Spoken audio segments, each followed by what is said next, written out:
Thank you, Mr. Chairman, and I want to also commend you for holding this hearing today, especially focusing on the small business community in particular with the mainstream banks. And Mr. Cloutier, it was mentioned, I certainly believe it's the small business sector that is going to help lead our economy out of this current economic turmoil that we're in right now. And do you believe right now that the community banks have the liquid capital to help meet the needs of most small businesses in their community? I mean, would receiving TARP funds significantly help that problem for community banks? I think 30 days ago that would have been a correct statement. I think today most probably not.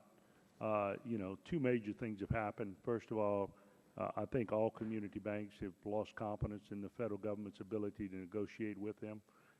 We were all told, those of us that took the TARP funds, they're going to do the same thing to you they did in the 80s to the people that did business with the federal government, and then the government reneged on their commitments and ended up being sued.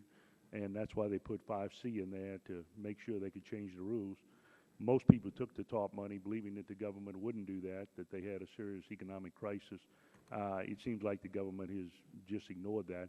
The second thing is this FDIC premium is hitting all the banks. I mean, I talked to many community banks today. Is one of them told me, I'm going into a foxhole right now. I'm never going to be criticized by my examiners for not lending, for not expanding my bank. And, if the FDIC made a decision this week that the capital and all the banks, the community banks in America, now will for the use of the FDIC to take care of the losses that are going to be entitled that are coming. And that scared the hell out of bankers. So, I mean, there is no more strategic planning. There is no more long-term focus in banking because you can't. It's just impossible when things change that fast.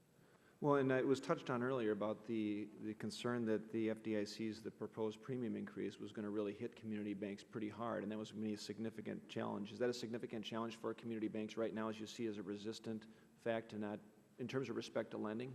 Oh, absolutely. I mean, what happened is they took all the earnings out of banks, so you did away with the safety net. If you've got any loan losses now, it's coming out of your capital. It makes a very difficult situation. And, when community banks hear, well, we're going to bail out the big banks, but we're not going to put any money in to bail out the FDIC fund. And, I would tell you the money's going to return to the TARP program, I think, in great numbers.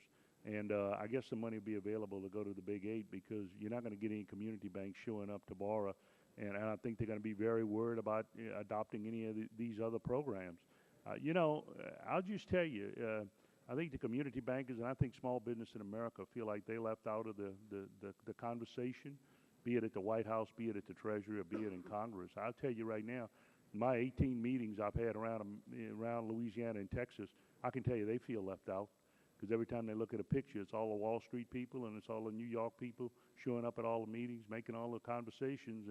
And when they look at the president's economic panel, it's made up of GE and everybody else, and no people from Iowa, Nebraska, Texas, anywhere else. So I think they feel left out, and I think they're hunkering down, and I am very concerned. I'm going to be honest with you.